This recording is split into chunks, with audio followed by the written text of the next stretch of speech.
journaliste muy président de club muy dirigeant muy autorité sportive autorité politique xaar nañ ko lu yàgg na trop foo waxee fu ñu waxee ak suñu moroomu entraîneurs yi ñu ne Sénégal vous parlez beaucoup ngeen di wax seen wax bari na mais vous n'avez rien gagné Cameroun moom fu ñu waxee nit ñi di dem ci séminaire u CAF parce que man instructeur CAF la damay dem ci diplôme entraîneur yi Sénégal fu ñu waxee ñu ne c'est vrai vous êtes très fort mais entre nous vous n'avez rien gagné. am na lu leen manqué loolu yàlla dindi na ko tey. loolu laa santé sama borom yàlla dindi na ko tey te loolu ci kanam la jëm incha allahu rabbi. coach en fait résultat final du Sénégal sacré champion d'Afrique yow en tant que sa xam-xam màcc ci li mel d'abord ban jàngat nga ñu mën a defal ci parcours du Sénégal ci aspect yëpp daal mu mën a aboutir ak li. waaw Moussa Ba. parcours Sénégal parcours bu atypique la atypique mooy loo xam ni du lu ordinaire.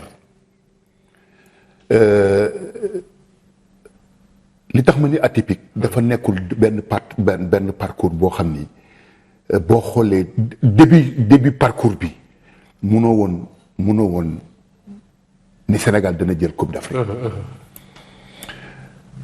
Aliou Cissé foofu lañ koy santé foofu lañ koy gërëmee maanaam Aliou Cissé toog na lu mat Sénégal la gëjee am équipe am Sénégal.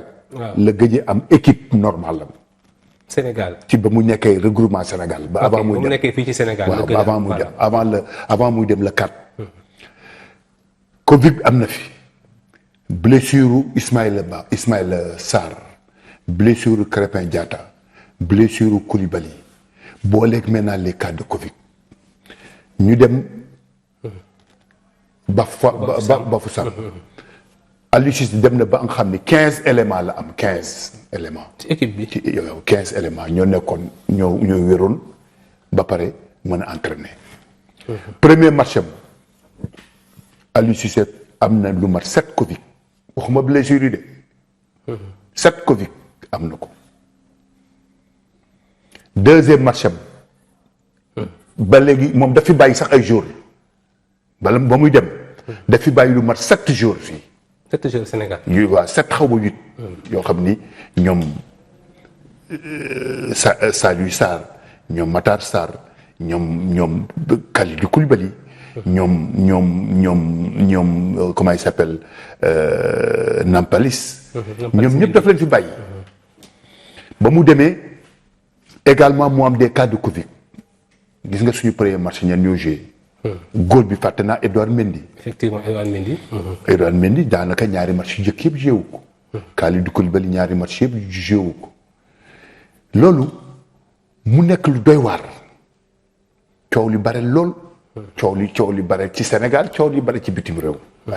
te Sénégal lii Sénégal laa te boobu Aliou mooy entraîneur bi nga xam ni moom la Covid bi gën a frappé Aliou Cissé. ci compétition bi ci compétition bi. boo ko passé Tunisie la.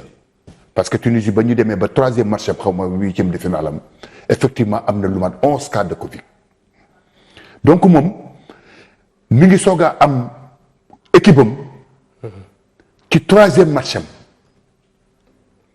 te xam nga yow mënoo jógee ci cadre de Covid rek am forme. mënul nekk loolu mënul nekk parce que dafay am ay jeexital. cadre de Covid boo si jógee normalement da nga war a toog lu mat ay 2 semaines soogaa war a mën a reprendre mais moom dafa jógee Koulibaly par exemple troisième match am dafa jóge ci cadre de Covid ñu ni léegi positif na rek négatif na rek le lendemain mu joué. Aliou Cissé moom kii comment il s'appelle Saliou Ciss ak ñoom Nampalis ñoom Matar fii lañ leen déplacé woo ñu dem région de la Tanière te dañuy ñëw rek football donc amuñu rythme xam nga loolu dafa metti yàlla suñu borom bi suturaal équipe nationale du Sénégal ba mu génn si nekk premier ci poulam am benn but la am nekk premier moo tax man na c'est un cas atypique moment boobu ay ñoom Cameroun ñu ngi ci ay 6 buts ñii ngi ci ay 4 buts ñii ngi ci ay ainsi de suite ba génn seen poule mais ñun dañu jël premier avec un but loolu moo si doy waar.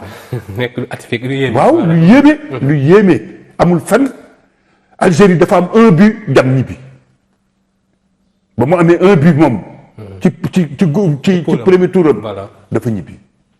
Ghana ñibbi. équipe yu bari ñibbi. équipe bi nga xam ne kenn sooraale wu leen woon. ku mel ne Gambie. ku mel ne Cap-Vert. ku mel ne Guinée équatoriale. ku mel ne Malawi. ku mel ne Zimbabwe. ñoom la Coupe d'Afrique bi feeñal. révélation yi daal révélation voilà. léegi ba ñu commencé ba def nag suñ 3e match suñu joueurs yi reprendre maintenant le rythme compétition mais foofu mu feeñ nag ci suñu 8e de finale. 8e de finale boo xoolee ñu ne Cap-Vert la man maa ngi woon ci poule Cap-Vert xam naa yow xamoon ni sax. man ci superviseurs yi laa bokkoon. superviseur équipe nationale. équipe nationale. voilà nous étions 4. man la woon sëñ Saliou Dia. Malick Daaf ak Bassoare moom la fédération jaarale ko ci direction technique nationale ak Aliou Cissé nit ñii la ñu bëgg ñu ñëw jàppale ñu ku si nekk nag ñu yóbbu la ci ay dëkk ñun équipe nationale Sénégal bu joué ci premier touram comme ñun ak yéen ñun daawuñu foon dem ñun ñu ngi woon ci suñu dëkk man maa nekkoon Yaoundé dafa amoon ñaari poule moom rek moo fa amoon ñaari poule man ñu yóbbu ma foofu sëñ Saliou Dia moo nekkoon Douala. moo doon xool poule Douala.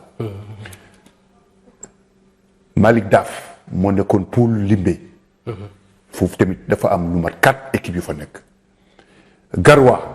ku ñuy wax Bassoari Dia bi mooy le directeur de la formation des cadres. moom moo nekkoon Garoua.